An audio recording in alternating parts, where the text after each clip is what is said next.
With RSS you can link an object to a website. In my case it is going to be the website Wired. I already prepared a slide, by selecting a picture that I found on Pixabay and adding a shape on the left side. There is also a shape covering the background picture. Most sites have an RSS link and you just need to Google it. Wired gives us the opportunity to choose between several topics.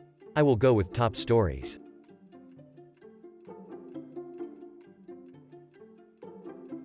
We just need to copy and paste the link. Now we link this slide to the website. We also have control about how the RSS feed will appear. There are 4 text objects in this slide, and here on the right side I can assign every text object to a role. For this one, we select RSS feed and indicate that I want it to be the headline. The content or main article, so to say, should be in this text box and the publish date right here at the bottom.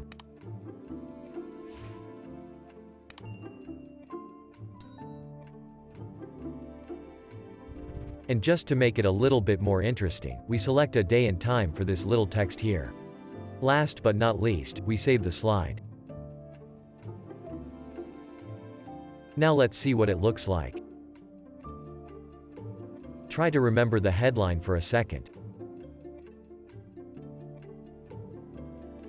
As you can see, an RSS feed changes automatically because you are connected to the website, so it is great for keeping the customer up to date.